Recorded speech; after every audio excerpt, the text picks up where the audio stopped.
Olá, sejam todos muito bem-vindos ao Que Lei é Essa? Eu sou Carla Albuquerque, estou hoje aqui com uma convidada muito especial, a doutora Alessandra Girardi, que é advogada criminalista. Seja muito bem-vinda, doutora Alessandra. Obrigada, é sempre uma honra receber o convite para participar aqui do programa. Obrigada, Carla. E hoje nós vamos falar do caso do ex-governador do Rio de Janeiro, Sérgio Cabral, que teve, o seu alvará de soltura expedido agora nessa segunda-feira, no dia 19 de dezembro do ano de 2022. Vamos lembrar aqui rapidamente o que aconteceu aí com o ex-governador do Rio de Janeiro, Temos aqui 35 processos onde ele está envolvido e ele foi condenado em mais de 23 processos, o que já somam aí uma pena de 425 anos e alguns dias. O que acontece? Esse alvará de soltura que foi expedido não significa que ele foi inocentado desses processos. A doutora Alessandra aqui vai explicar por que ele teve direito a esse alvará de soltura, o que aconteceu, inclusive, isso aí foi tramitado no STF, que é a nossa Suprema Corte. Ela também vai explicar todo esse processo e o que vai acontecer agora com o ex-governador do Rio de Janeiro, Sérgio Cabral. É lógico que ele está em uma residência, que é da família dele no Rio de Janeiro, que é ali no final ali de Copacabana, comecinho ali do Arpoador, naquela região. Ele é obrigado a usar tornozeleira eletrônica. Ele não pode deixar essa residência sem uma autorização judicial, dentre muitas outras coisas que eu vou aqui perguntando para a doutora Alessandra como é que vai ser esse processo. Doutora, esse caso é um dos casos que cria e que gera uma sensação de impunidade muito grande na nossa sociedade. A gente entende que nós temos todos que entender a legalidade das coisas e precisamos respeitar, porque essas são as nossas leis. E aí eu vou pedir para que você explique para as pessoas o que significa esse alvará de soltura que o ex-governador do Rio de Janeiro recebeu. E por que ele recebeu isso? Porque ele ficou preso, se não me engano, há mais de 6 anos. E aí vamos deixar claro aqui também que isso é uma prisão preventiva, não é uma prisão pena. E aí eu vou pedir também para a doutora já aqui engrenar e explicar a diferença de prisão preventiva e de prisão pena. Tá. Bom, Carla, a primeira coisa que as pessoas precisam entender é que ele não foi inocentado. Ele não foi absolvido. Essa decisão colegiada que, por votação unânime, concedeu em agravo regimental esse habeas corpus, foi uma decisão tão somente para discutir a questão da prisão preventiva. O que acontece? O Sérgio Cabral, ele tem 24 condenações hoje. Dessas 24 condenações, 23 são só da Lava Jato. Mas dessas 24 condenações, ele tinha 5 prisões decretadas nos seus processos. 2 foram revogadas, foi concedida a liberdade provisória. 2 foram concedidas a prisão domiciliar. E ele estava preso preventivamente nesse processo que a defesa do Dr. Daniel Bialski, que preside a defesa do Dr. Sérgio Cabral, aliás, magnífica defesa, porque ele fez um trabalho excepcional, Dr. Daniel Bialski. O que ele fez? Ele percebeu que essa prisão ela foi decretada em 2016 por um fato praticado supostamente em 2008, 2009. Então, desde antes, isso não foi agora, a defesa do Sérgio Cabral, ela muito combativa, já vem fazendo vários requerimentos, impetrando o habeas corpus. até chegar no Supremo Tribunal Federal. E num primeiro momento, quando ele impetra o habeas corpus, a defesa do Daniel Bialski, ela alega o quê? Que há excesso de prazo para julgamento dos seus recursos e que não há fundamentação contemporânea, ou seja, atual, para que ele permaneça em custódia cautelar. E eu concordo, tá? Eu justifico. A Lei 13.964, que é o pacote anticrime, ela incluiu o parágrafo 2º no artigo 212 para exigir que a decisão que decretar a prisão preventiva, ela deve ser motivada, fundamentada em receio de perigo e existência concreta de fatos novos ou contemporâneos. E não há.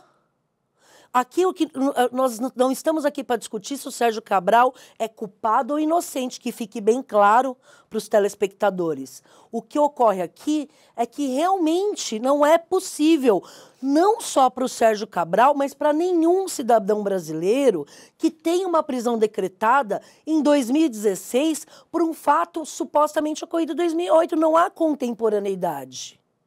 A nossa Constituição Federal, Carla, ela não traz uma presunção de cometimento de crimes. A nossa Constituição Federal, ela prevê que todos devemos ser presumidos inocentes até que se prove o contrário ou até que sobrevenha o trânsito em julgado. E o processo do Sérgio Cabral não transitou em julgado. Então, só para... vou tentar desenhar por que o Sérgio Cabral saiu. A defesa impetrou habeas corpus. A prevenção desse processo é de relatoria do ministro Edson Fachin.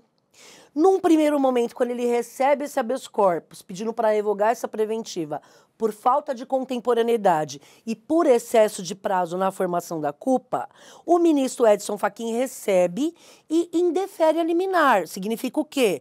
Por hora eu não entendo que não. Vou deixar para a turma, no caso a segunda turma do Supremo Tribunal Federal, decidir uma decisão colegiada. Pois bem. Votação colegiada. Isso. Depois disso, ele decidiu o mérito do habeas corpus, e aí ele, em decisão monocrática, significa o quê? Que ele invocou o processo, o ministro Fachin, e decidiu sozinho e não conheceu desse habeas corpus. Ele entende que, o ministro Fachin, que o Sérgio Cabral deve permanecer preso. Como essa decisão do Fachin é uma decisão monocrática, significa o quê? Que ele decidiu sozinho, a defesa do Sérgio Cabral interpôs um agravo regimental.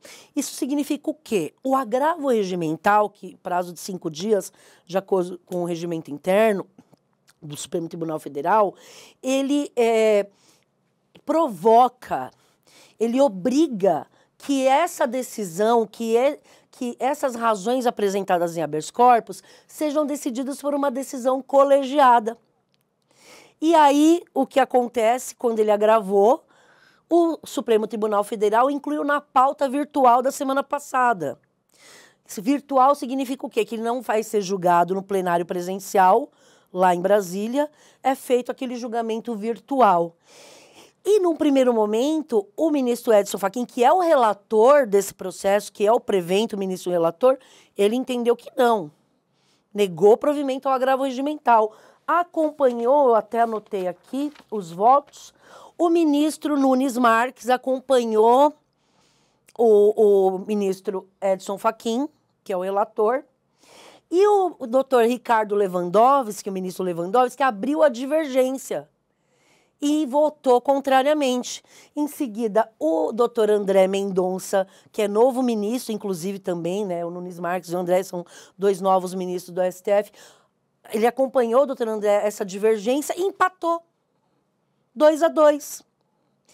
Coube ao ministro Gilmar Mendes o desempate, que foi o voto dele, foi disponibilizado na última sexta-feira, e ele entendeu que, por dar provimento a esse agravo regimental, basicamente com as seguintes razões: reconhecer o excesso de prazo na formação da culpa para julgar esses recursos, e aí eu também tenho uma crítica para fazer, que em seguida eu faço, E também a ausência de contemporaneidade, a ausência de motivos atuais para manter nesse processo o Sérgio Cabral custodiado.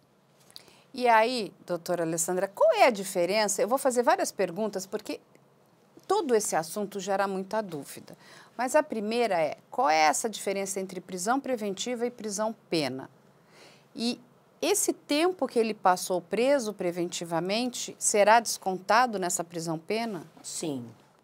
Prisão preventiva significa que a pessoa ainda vai ser processada, ainda vai ser julgada. E mesmo que venha, por exemplo, uma sentença penal condenatória, ela continua... O que as pessoas entendem? As pessoas, como o leigo, ele acha que uma pessoa foi condenada, ela já tem que automaticamente ir para o cárcere e cumprir pena, Carla. Não é assim que funciona. Até porque nós temos aí o duplo grau de jurisdição, que é o direito que a pessoa tem de manifestar o seu inconformismo e recorrer daquela decisão. E muitas vezes um recurso pode sim ser provido e a pessoa ser absolvida, por exemplo, em segunda instância ou pelos tribunais superiores. Então, a prisão preventiva, ela é para garantir a ordem pública. Ela é aplicada para conveniência da instrução processual ou ainda para aplicação da lei penal. A prisão pena, no caso que é a prisão definitiva, ela decorre quando todos os recursos em direito admitidos já foram utilizados pelaquela defesa. Então, a exemplo, uma pessoa é condenada, aí o advogado interpõe recurso de apelação, aí o tribunal estadual julga aquela apelação, aí é prolatado um acórdão condenatório. Se for o caso, o advogado vai embargar esse acórdão. Depois ele pode interpor recurso especial para o STJ ou recurso extraordinário para o STF. Mas enquanto tem recurso para trabalhar, previsto na nossa legislação, não transita em julgado. Se não transita em julgado, significa o quê?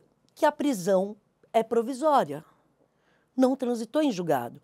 Transitou em julgado já é prisão pena, prisão definitiva, porque já morreu o processo. Né? Como dizem o pessoal que é leigo, o pessoal que a gente trabalha, eles falam, fechou a cadeia, doutora. Quando fala fechou a cadeia, numa linguagem aí coloquial, significa o quê? Que transitou em julgado e aí a prisão passa a ser definitiva. O que é importante saber? A superveniência de uma sentença condenatória recorrível, ela não afasta a provisoriedade dessa prisão. Eu até anotei aqui, artigo 283 do Código de Processo Penal, quando ele fala sobre a prisão preventiva, ele contempla ali o flagrante, a temporária, a preventiva. Quando ele fala desses títulos provisórios, ele revela que as custódias decorrentes de sentença condenatória, ainda não alcançada pela preclusão maior, integram a última. Ou seja, o artigo 387, aí quem quiser dar um Google, o artigo 387, parágrafo 1º do Código de Processo Penal, denomina expressamente preventiva a prisão decorrente de condenação não transitada em julgado, é o caso do Sérgio Cabral. E mais, essa decisão não é nova. O STF, no habeas corpus 176/415, de relatoria do ministro que acaba de se aposentar, o ministro Marco Aurélio, ele já entendeu, já reconheceu o excesso de prazo na formação da culpa quando demora anos e anos para julgar um recurso. A única crítica que eu faço aqui é no seguinte sentido. Eu acho que está correta a decisão do colegiado da segunda turma. Infelizmente, eu acredito que essa decisão não vai, não vai parar por aí. Nós veremos cenas do próximo capítulo, porque o Ministério Público não vai deixar quieto. Eles vão, com certeza, recorrer dessa decisão para submeter essa decisão para o plenário, que aí não... Essa decisão foi preferida pela turma, que é composta por 5 ministros. E o plenário, nós temos ali todos os ministros do STF, então acredito que isso ainda vai ser objeto de recurso para ser submetido ao plenário. Mas, finalizando aqui a sua pergunta, a questão é, não tem prisão definitiva, não tem prisão pena para o Sérgio Cabral. A decisão da segunda turma do STF é corretíssima. Queiram ou as pessoas que acham absurdo, que acham que é impunidade, ou não. Infelizmente, o direito é assim, a legislação é para todos. Inclusive, eu anotei aqui, Carla, o ministro Gilmar, sabe o que ele fala no voto dele? E aí eu falo para quem está assistindo que acha que, que absurdo, isso é uma impunidade, não.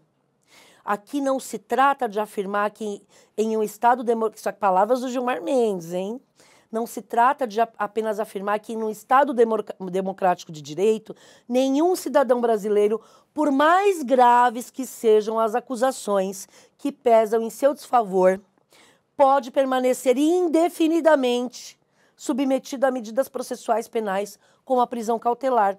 São as palavras do Gilmar. Ou seja, não há presunção de cometimento de crimes. O que há na nossa Constituição é a presunção de inocência. E quando é com o seu filho, quando é com o seu marido, quando é com o seu pai, quando é com o seu familiar, aí com certeza a pessoa vai querer que realmente seja reconhecido o direito. Mas quando se trata de um ex-governador do Rio de Janeiro, de uma pessoa pública, aí ela tem que apodrecer no cárcere. Não, o direito é para todos, Carla. Não, eu entendo, é que assim, os crimes que foram imputados a ele são muito graves. A gente até vai falar aqui, né, de parte desses processos. E é muito chocante a monta, né, a quantidade de dinheiro que está envolvido nessa corrupção, né? Inclusive, isso afetou a vida do povo brasileiro, principalmente do povo do estado do Rio de Janeiro, porque estamos falando de um governador do Rio de Janeiro. É lógico que entendemos que ele precisa ali, né, cumprir todas as fases e se chegar na fase final ele realmente for condenado em todos esses processos, não há mais o que dizer. Mas eu acho que antes da gente passar adiante, e eu vou pedir para que você explique para as pessoas, porque é algo que gera muita dúvida e muita confusão. O Sérgio Cabral, ele foi condenado em primeira instância, correto? Sim. Você vai me corrigindo se eu falar aqui alguma coisa errada. Porque, né, gente, eu sou jornalista, não sou advogada, né? Apesar de estar nessa área há muitos anos, por isso que a gente tem aqui os nossos convidados que são especialistas, são juristas e que entendem do assunto. Eu entendo bastante, mas eu não quero tomar o lugar deles. Ele foi condenado em primeira instância. Aí, quem é que pede essa prisão preventiva?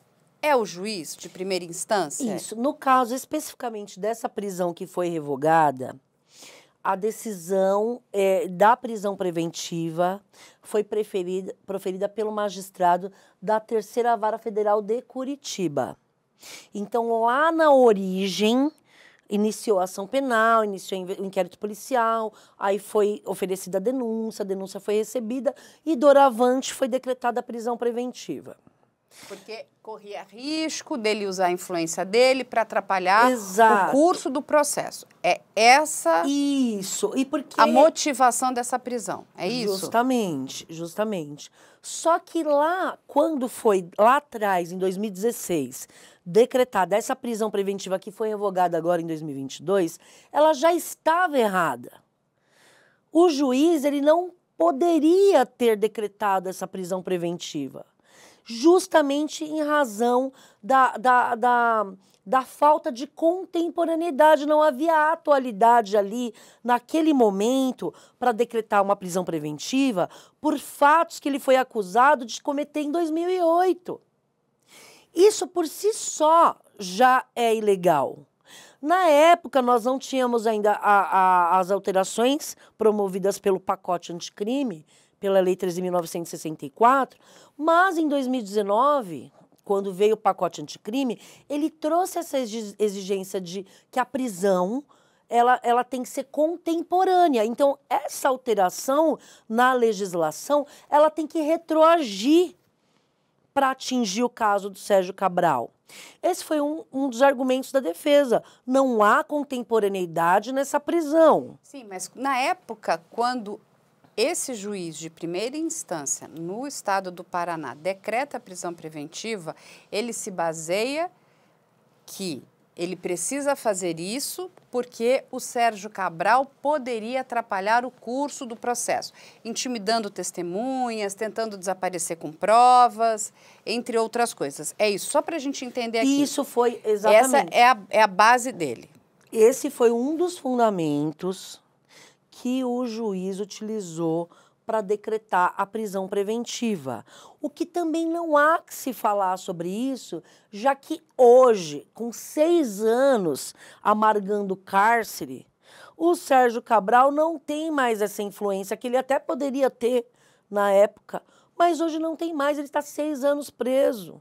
Não há nenhum elemento que justifique hoje que ele, em liberdade, vai intimidar pessoas, que ele vai utilizar do seu lobby, da sua influência, dos seus relacionamentos, para, de alguma forma, frustrar a aplicação dessa lei penal. Mas aí eu vou te fazer uma segunda pergunta. Então, esse juiz de primeira instância decreta prisão preventiva. Aí os advogados do Sérgio Cabral, eles vão recorrer dessa prisão porque eles entendem, né, na visão deles, que essa prisão está incorreta. E aí, eles vão o quê? Impetrar um habeas corpus, é isso? Exatamente. Mas não é direto para o Supremo. Não é direto para o Supremo. Como é que funciona isso? Explica para as pessoas entenderem. Aí os advogados entraram com o habeas corpus, e um habeas corpus é o quê? É um pedido? É isso? Habeas corpus é um remédio constitucional, Tá. tá? Primeira coisa que as pessoas também têm que entender. Habeas corpus não discute fato. Habeas corpus não se presta a discutir mérito. Então, o ministro Fachin, ou quem quer que seja o relator, o julgador, a turma julgadora daquele habeas corpus, não pode discutir mérito. Se tem prova que os crimes que ele praticou são muito graves, tudo isso não interessa no habeas corpus. Quem julga o processo é o juiz de conhecimento, no caso a 13ª Vara aqui de Curitiba, né? Então, a competência para julgar o processo não é dos tribunais superiores.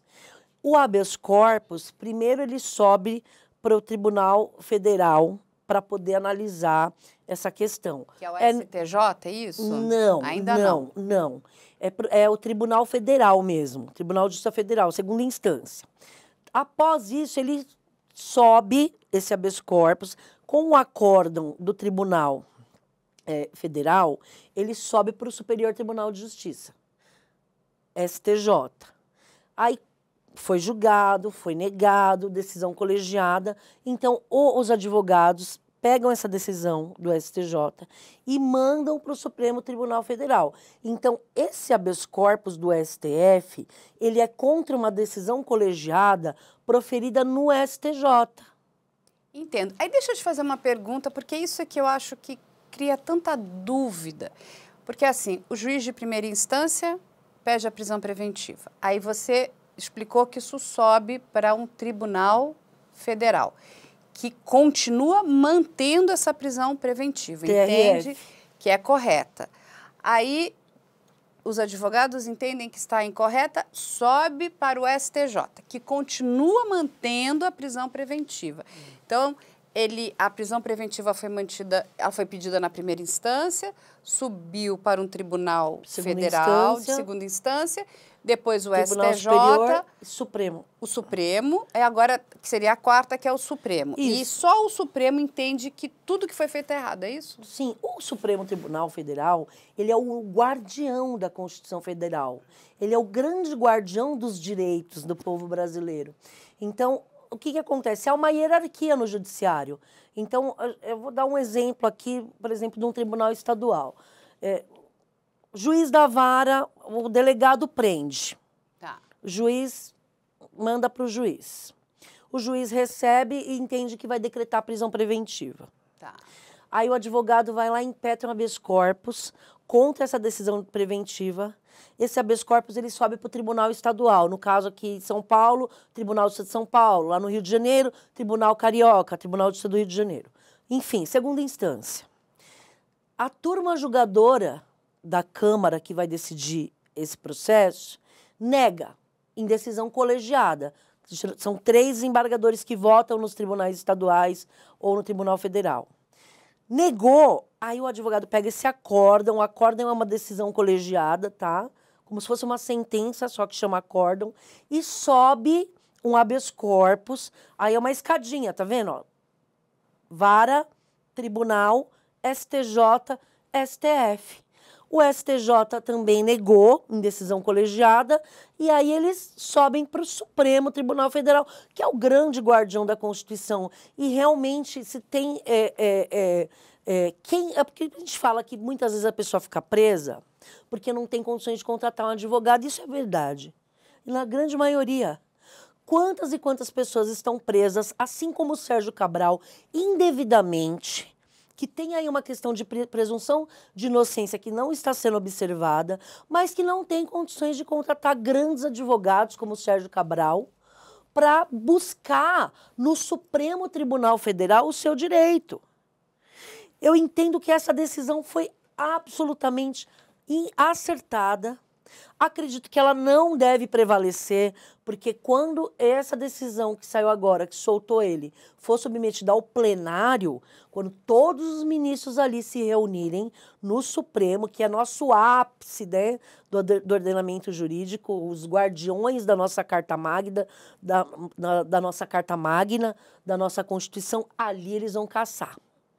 Ali vai reverter, eu acredito que eles vão revogar essa liberdade concedida no plenário e ele volta para o cárcere.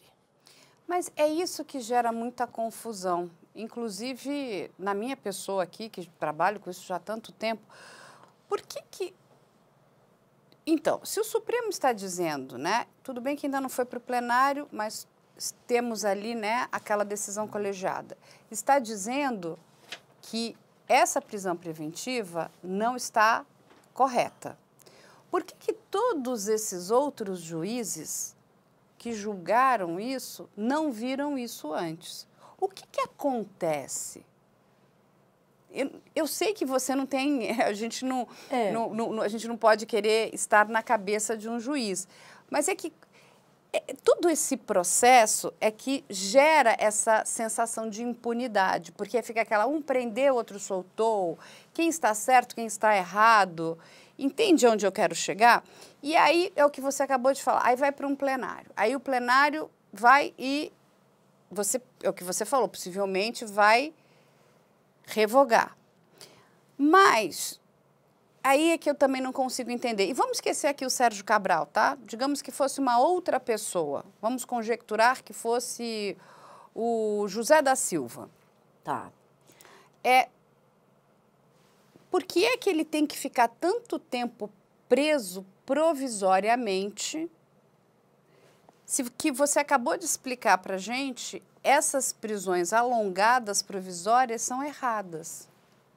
Então, o que acontece?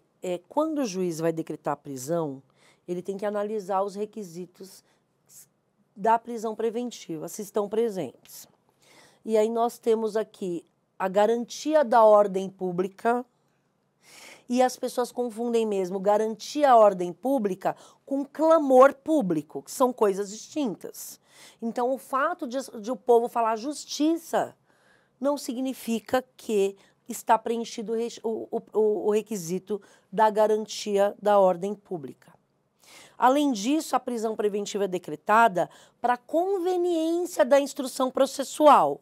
E nesse caso aqui, em relação à conveniência da instrução processual, a prisão do Sérgio Cabral foi decretada porque havia um risco de que, com a grande influência dele, ele poderia, né, coagir, enfim, praticar alguma coação no curso do processo, sumir com provas, enfim, influenciar testemunhas. Eu até entendo que realmente é um forte argumento. E, além disso, nós temos aí a aplicação da lei penal. Somado a isso, o juiz também deve analisar se há indícios suficientes de autoria e de materialidade para decretar essa prisão preventiva. O Sérgio Cabral é réu confesso, né? Então, nós temos aí a autoria, além de todas as provas que estão no processo, que indicam, né, a autoria em face, né, por parte dele, nós temos a própria palavra do réu, confessando os crimes praticados. Então, quanto a isso, é perfeitamente possível que a prisão seja decretada. Mas onde está a falha, Carla? O erro nessa prisão preventiva não está nesses argumentos. O erro na prisão preventiva é que é onde o advogado teve olhar técnico e falou, tá errado aqui. Tudo bem, pode falar que garantia a aplicação da lei penal, conveniência, indícios de autoria, ele é réu confesso, ok, mas havia um requisito não preenchido, que é a atualidade da medida. Não há contemporaneidade. Então, não é possível, isso não só para o Sérgio Cabral, para qualquer cidadão brasileiro, que uma pessoa tenha a prisão decretada hoje, por fatos praticados há 8 anos atrás. Isso não pode acontecer, não é com o Sérgio Cabral, com ninguém. Com ninguém. Somado a isso, nós temos a questão do excesso de prazo na formação da culpa. Há quantos anos o Sérgio Cabral está preso, aguardando o julgamento de recurso? Ele não pode ser penalizado pela desídia do Estado julgador. Ele não pode ser responsabilizado. Se lá nos tribunais superiores, no tribunal, estão demorando para julgar o processo dele, não é culpa dele. Ele está no cárcere. Eu entendo tudo isso. É que, sabe, é muito difícil para a população, né, que se viu lesada, né, porque vamos colocar aqui, né, ele era um agente público, ele era um governador de estado, né, e os crimes nos quais, inclusive, ele é réu confesso, né, e que ele confessa esses crimes, são crimes muito importantes, né, porque são crimes que levaram, né, inclusive, à falência do Estado. É muito complicado. Então, quando você olha tudo isso, você não vai ter nenhum apoio da sociedade, porque não existe quem apoie, né, esse senhor. Quando a gente olha, e eu entendo o trabalho do advogado dele, e está correto, e tem que fazer isso mesmo, e eu entendo, né, a posição de todos os juristas e criminalistas, porque o que vale para um, vale para o outro também. E já sempre, né, e tem aquele famoso ditado, né? O pau que bate em Chico também bate em Francisco. Então, a gente tem que andar dentro da legalidade. É importante entender essa legalidade, mas é muito difícil conseguir esse apoio da sociedade. Porque, doutora Alessandra, quando a gente olha aqui, né, os processos, eu vou ler aqui rapidamente para as pessoas. Quais são eles? Né? A Operação Calicut, que foi a operação que gerou a primeira prisão preventiva de Sérgio Cabral em 17 de novembro de 2016. Que foi esse que foi revogado agora. Exatamente. E nela, o ex-governador é acusado de desviar cerca de 224 milhões em contratos entre empresas e o governo do Estado. Segundo o Ministério Público Federal, o ex-governador recebia 5% do valor dos contratos. O dinheiro apontado como propina teria sido usado em compra de joias e despesas de luxo. Ou seja, o povo passando fome, doente, os aposentados sem ter dinheiro para receber das suas aposentadorias e esse esbanjamento. O ex-governador do Rio foi condenado nesse processo a 45 anos e 2 meses de reclusão, além de multa por corrupção passiva, lavagem de dinheiro e pertencimento à organização criminosa. Esse é um dos processos. Aí nós temos aqui a Lava Jato, a famosa Lava Jato, e ele é considerado um dos últimos integrantes da Lava Jato, que estava preso a receber aí o direito a responder agora os processos. O último alvo, né? Em liberdade. Ele era, né, um dos últimos políticos, né? Só faltava ele, Carla. Exatamente. Todos do Lava Jato já estão aí, em casa. Vamos lembrar aqui que caso é esse. É um caso famoso, mas vamos lembrar aqui. Neste caso, Cabral é acusado de receber propina das empreiteiras Andrade Gutierrez, Odebrecht e Queiroz Galvão, grandes empreiteiras brasileiras. Segundo o Ministério Público Federal, o ex-governador do Rio de Janeiro recebeu 2,7 milhões por obras de terraplanagem do complexo petroquímico do Rio de Janeiro, o Comperj. Ou seja, se beneficiando, né, de algo completamente irregular. Ele não pode, ele é mais ou menos assim, ele vai lá, ele assina que precisa daquele, né, complexo para desviar dinheiro para si próprio. É um erro isso, de novo, dinheiro do povo, E o que me causa bastante tristeza, porque quando a gente olha o estado do Rio de Janeiro, é assim, ele vem vivendo, ele vem se deteriorando, né? É um povo sofrido, um povo que passa fome, um povo sem dinheiro, sem escola, sabe? É uma tristeza, é uma tristeza. Nesse processo da Lava Jato, o ex-governador foi condenado a 14 anos e 2 meses de prisão pelo então juiz da Terceira Vara Federal Criminal, que é o juiz Sérgio Moro, por lavagem de dinheiro e corrupção passiva. Moro julgou o caso por estar ligado às investigações sobre corrupção à Petrobras, que está ligado à Petrobras. Gente, a gente está falando aqui só de 2. Aí a gente tem mais um aqui, que é o Eficiência, né? Cabral foi denunciado por receber em 2011 16,5 milhões de dólares em propina do empresário Eike Batista. Olha só. Segundo a investigação, o dinheiro foi pago em troca de benefícios a empreendimentos de Eike no Rio, como a construção do Porto do Açu e a concessão do estádio do Maracanã, que está lá se deteriorando também.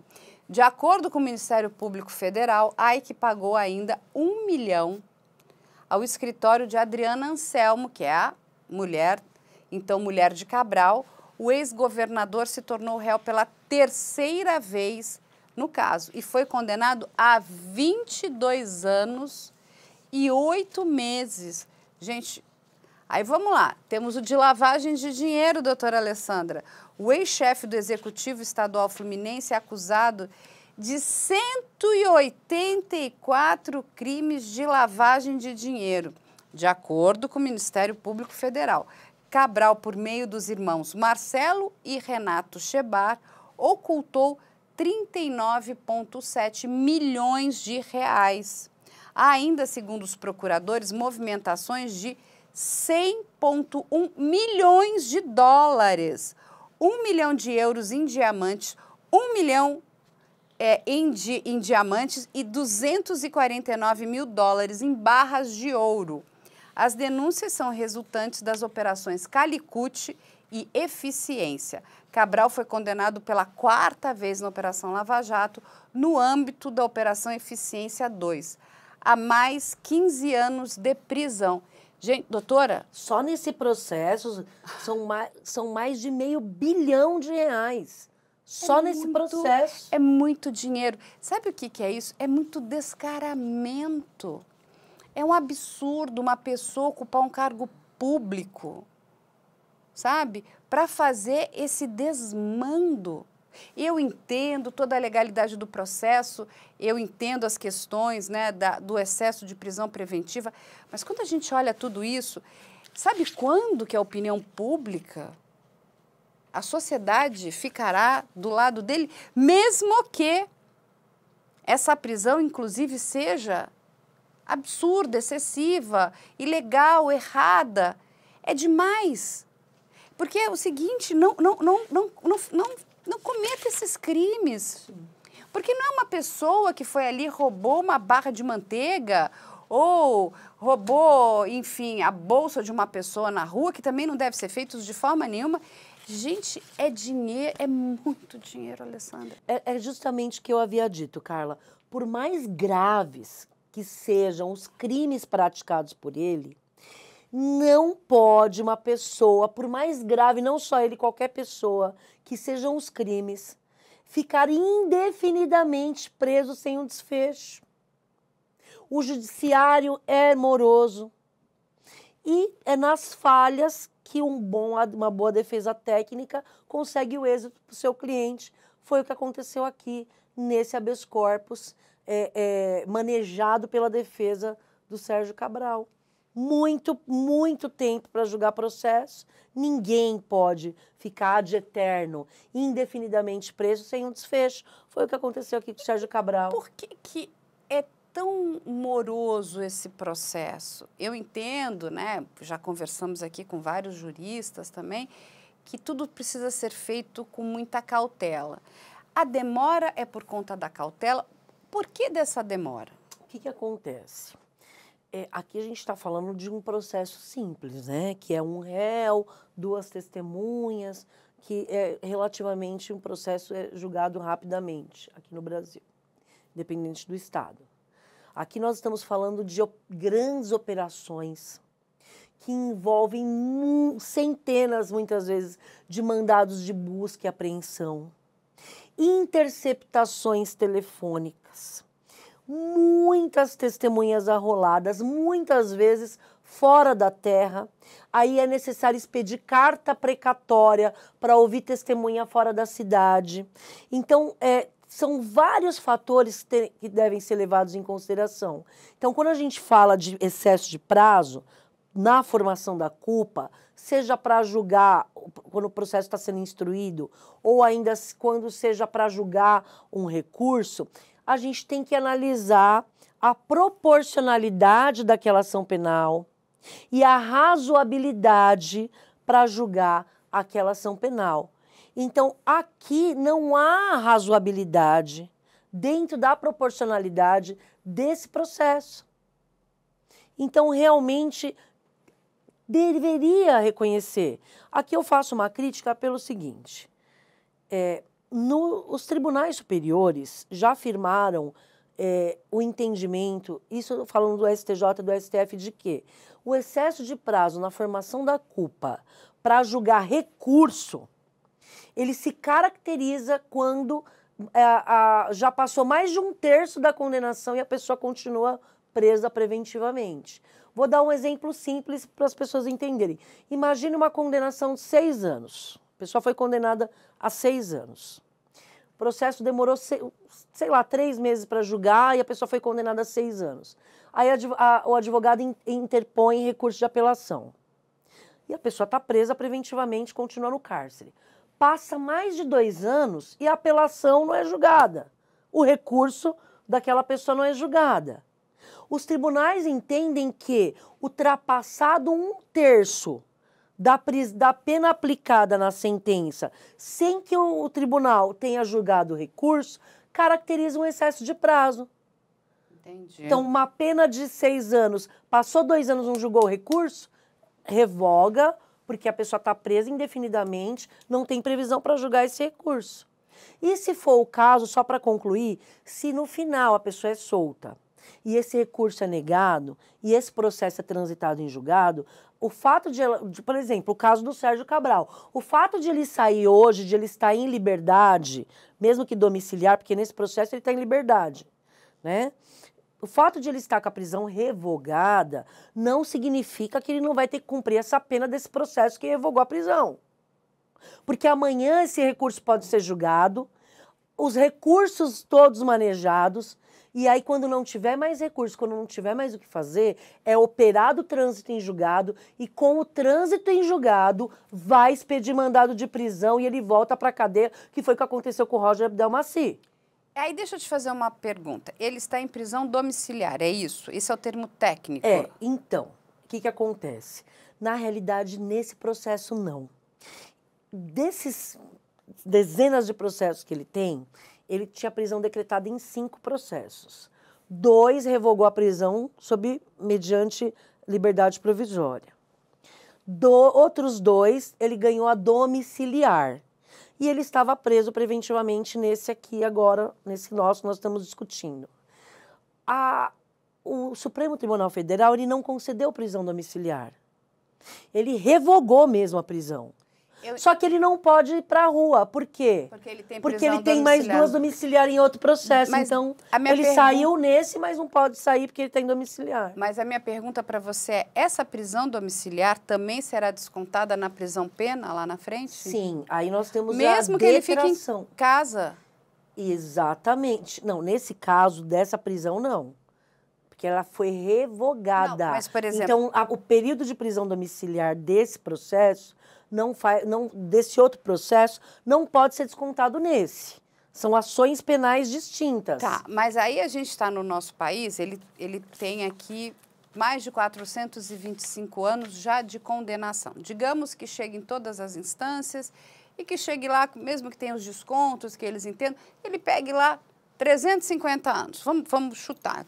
Isso aqui é um chute, né? Tá. O que acontece? Ninguém fica 350 anos preso. Não. A prisão máxima é de 40 anos, é isso? Somam-se todas as penas? Para ele, não. Como é isso?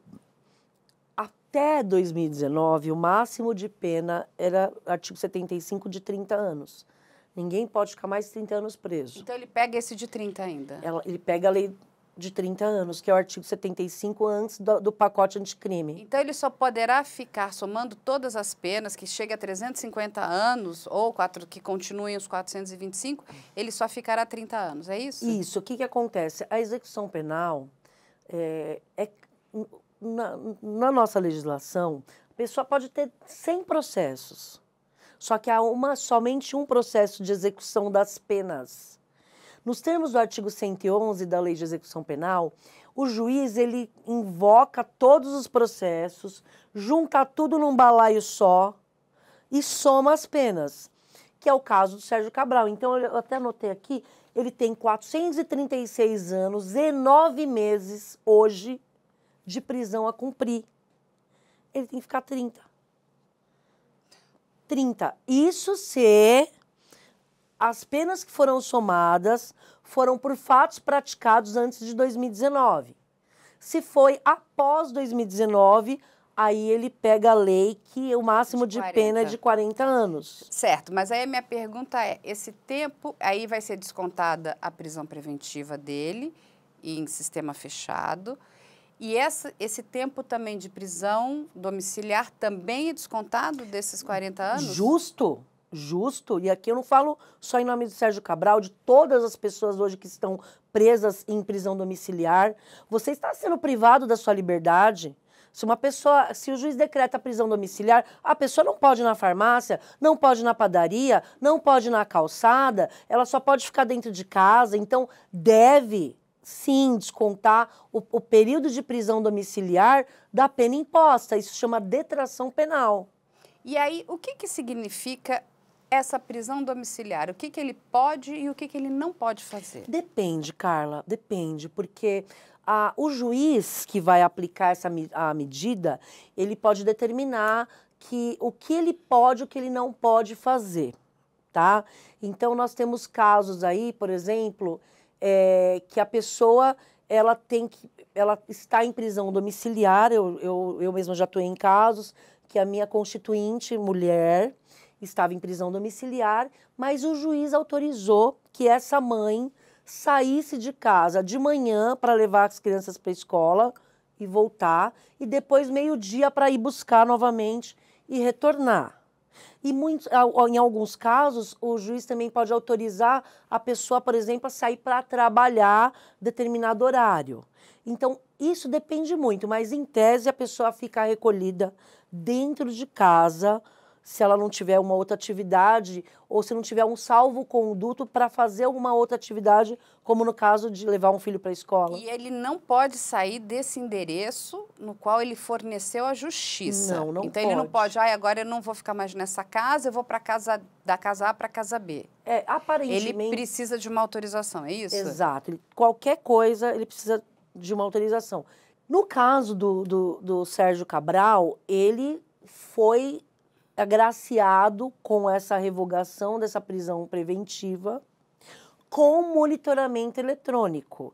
Ou seja, ele está em prisão domiciliar por conta de outros processos e ele não pode sair para nada. Então, eu não sei se é 50 metros, 100 metros, ele não pode. Se ele sair, apita. Se apitar, o benefício concedido é revogado. Mas, convenhamos, Carla, uma pessoa como o Sérgio Cabral, preso dentro de casa, ele realmente vai deitar em berço esplêndido. É claro que eu entendo que ele realmente quer estar ali ao lado da família, afinal ele estava no cárcere e a família não estava com ele. E o cárcere agora passa a ser a sua residência, com todos os luxos, comendo do bom e do melhor, deitando em berço esplêndido, e com certeza, né? Eu vi também, me parece, que uma dos requisitos para essa prisão domiciliar é que ele não possa fazer festejos. Ele não pode comemorar, ele não pode receber as pessoas em casa, salvo os seus familiares e os seus advogados. Parece que tem também essa restrição. E aí nós vimos uma foto nas redes sociais do filho dele, que é o Marco Antônio Cabral. A foto está até aqui. O filho está beijando o pai, está satisfeito porque o pai saiu. Bom, enfim, é filho, né? Filho fica feliz Sim. mesmo, apesar da população não ficar muito feliz, mas o filho está feliz. Aí eu vou te perguntar, uma das questões que chama muita atenção é a questão das redes sociais. Ele pode usar a rede social? E aí, essa é uma pergunta. A segunda pergunta, o filho pode fazer postagens com ele em redes sociais? Até porque nós entendemos que essa daqui é uma rede social do filho, que é pública, não é uma rede social fechada. Tanto que essa foto está correndo aí, né? Todos os jornais, que é a imagem dele com o filho. Então, isso pode acontecer, isso não pode, enfim. Carla, eu tive acesso com exclusividade a essa decisão, porque o Supremo, ele revogou a prisão, mas determinou que o juízo de origem, que o juízo lá da 13ª Vara de Curitiba, determine quais são as exigências que ele deve cumprir. Eu trouxe aqui, eu vou ler aqui para vocês o que o Sérgio Cabral pode e o que o Sérgio Cabral não pode. Então, resumindo aqui, quais são as seguintes condições? Primeiro, ele não poderá se ausentar de sua residência, exceto mediante autorização do juízo, como já dito, ressalvados, aí tem a sua exceção, casos de emergência seu e de seus familiares. Como, por exemplo, ele mesmo ir para um hospital ou socorrer algum parente que está ali no domicílio com ele. E mesmo assim, em caso de emergência, ele deve comunicar a ocorrência em até 24 horas para o juízo. Essa é a primeira exigência. Segunda, ele fica submetido à vigilância eletrônica em tempo integral mediante a tornozeleira eletrônica, ele já está com ela. Terceiro, ele só pode receber visitas de parentes até o 3º grau e os seus advogados e, casos necessários, profissionais de saúde para atendimento médico. Está proibida a visita de colaboradores da Justiça e também de outros investigados, inclusive isso fala no despacho do juiz da Operação Lava Jato, especialmente, ainda coloca, especialmente investigados também da Operação Lava Jato. Quarta exigência, ele não poderá promover em sua residência festas ou qualquer outro evento social, não pode, tá? Não pode alterar, quinto, não pode alterar o endereço sem prévia autorização, ou seja, o fato de ele estar em prisão domiciliar não significa que ele pode ficar mudando toda hora. Se ele precisar mudar de residência, ele tem que pedir, olha, eu estou preso aqui, eu quero mudar para tal local, eu posso cumprir a minha domiciliar nesse endereço aqui agora? Ele tem que submeter esse pedido para o juiz. Sexto, ele tem obrigação de comparecer toda vez que for intimado. Sétimo, na eventualidade de haver com ordem de prisão futura revogação da presente medida cautelar, ele deverá apresentar-se por sua conta às autoridades policiais federais para execução da recaptura. Significa o quê? Que, como eu disse, o MP, com certeza, o Ministério Público vai recorrer, essa decisão vai para o plenário, e se o plenário do Supremo cassar, ele se comprometeu a se apresentar no cárcere imediatamente. Voluntariamente. Isso. O passaporte dele, com certeza, deve estar nas mãos da justiça também, para que ele não possa fugir do país, é isso? Exato. e ele tem que manter a carga da bateria da tornozeleira, tá? Está no despacho também. Não pode falar, acabou a bateria. Não. Ele tem obrigação de manter a bateria da tornozeleira eletrônica. Mas não fala nada sobre redes sociais? Ele pode entrar em redes sociais? Ele pode dar entrevistas? Então, porque fala aí de festas, fala que ele não pode deixar o endereço, fala que ele precisa responder à justiça sempre que a justiça entrar em contato com ele, que ele não pode deixar a tornozeleira dele descarregada, que ele não pode receber outros acusados, né, no processo em que ele também está acusado, fala que ele não pode receber parentes acima do 3º grau, mas não fala sobre redes sociais. Olha, Carla, eu li todo o despacho aqui, tá? Agora. Não fala sobre entrevista. Não tem restrição. Ele pode, sim, fazer uma live no Instagram, no Twitter, no Facebook, qualquer que seja a rede social, no YouTube. Pode. Pode tirar foto com o familiar, sim, porque está autorizado ele receber seus parentes até 3º grau. Eu entendo aqui que ele não está descumprindo, de acordo com a decisão que eu li, não há nenhuma restrição em relação a ele ser ativo numa rede social. Ok, é que é um deboche, né, doutora Alessandra? É um deboche com a sociedade brasileira, é um deboche, esse é um deboche.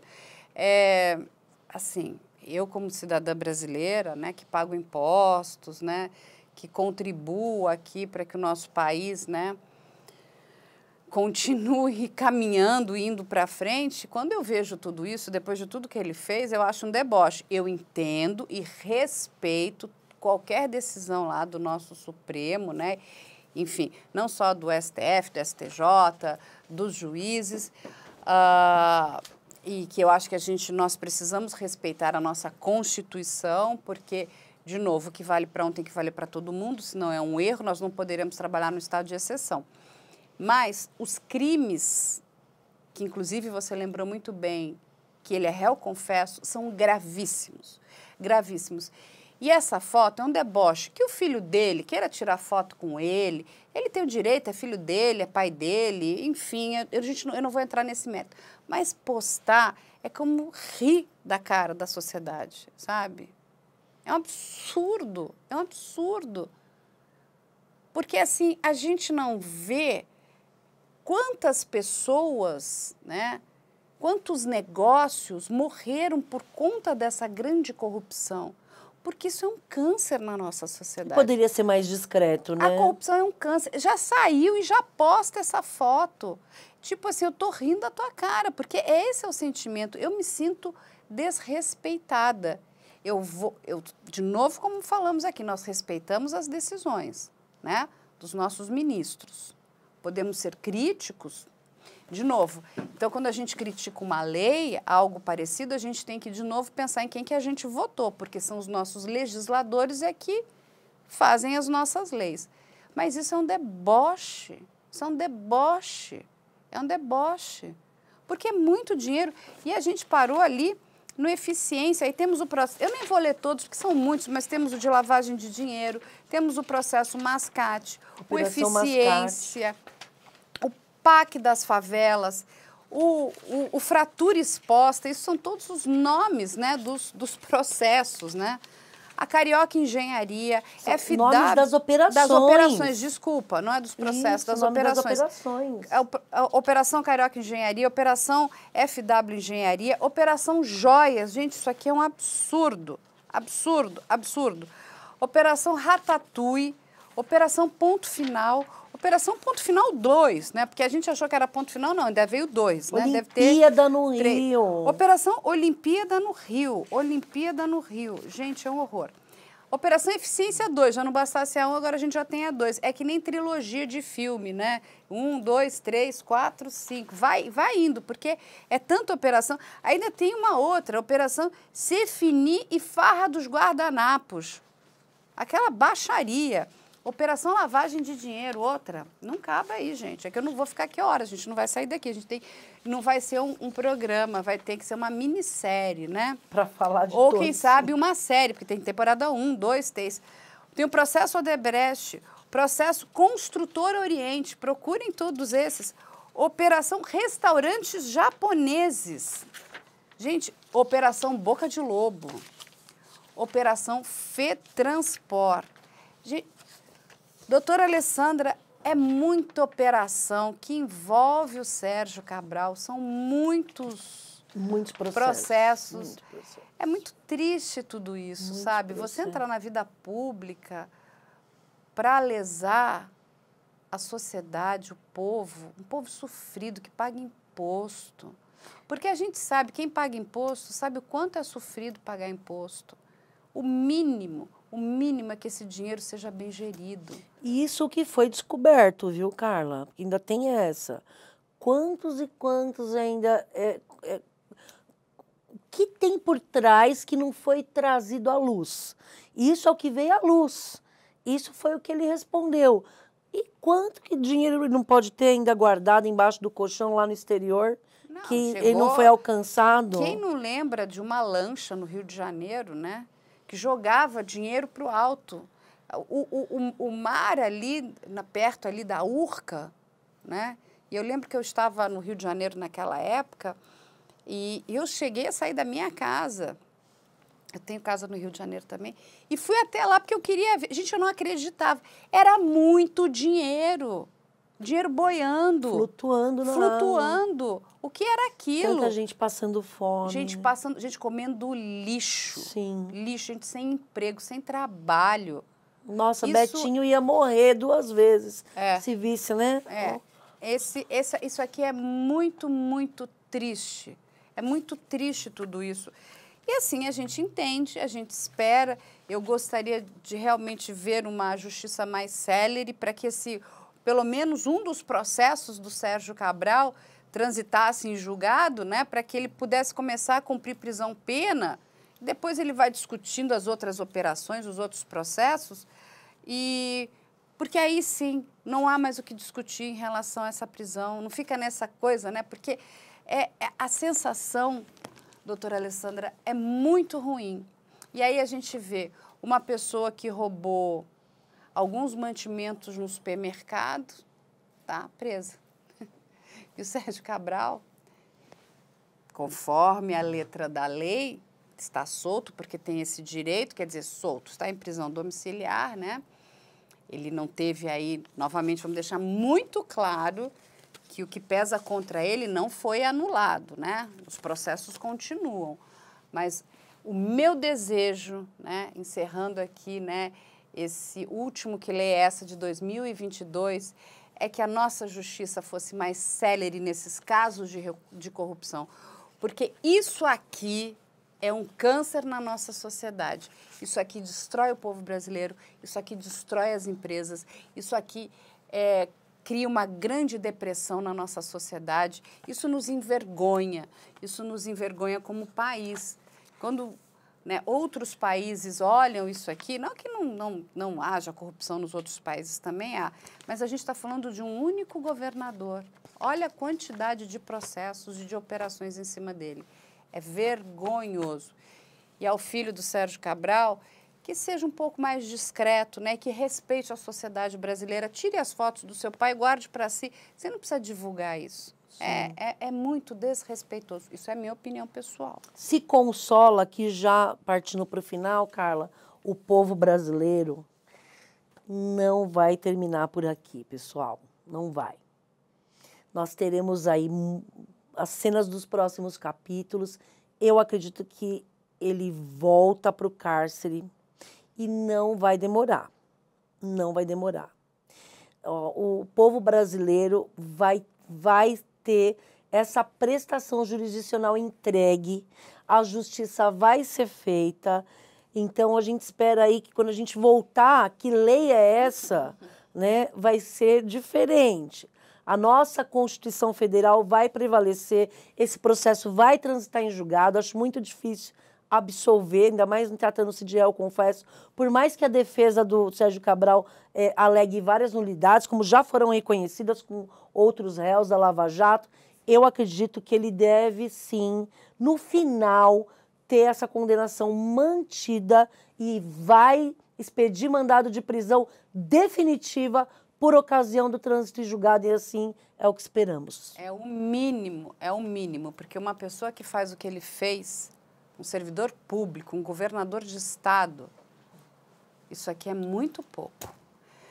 Doutora Alessandra, muito obrigada. Vai ficar aqui novamente as redes sociais da doutora Alessandra, que sempre nos acompanha. Ela estará conosco e muito mais em 2023. Quem quiser entrar em contato com ela, por favor, ela está sempre solícita também a tirar dúvidas, né? A responder aquilo que vocês pedirem para ela. Vai ficar aqui também as nossas redes sociais e o nosso e-mail, que vocês conhecem muito bem, que é o op@medialento.com.br. Quem quiser mandar informações, tirar dúvidas, aí a nossa produção está de portas abertas. Desejamos aí a todos aí um ótimo final de ano e que entremos em 2023 com um ano abençoado, né? Que coisas boas aconteçam aí para o nosso país.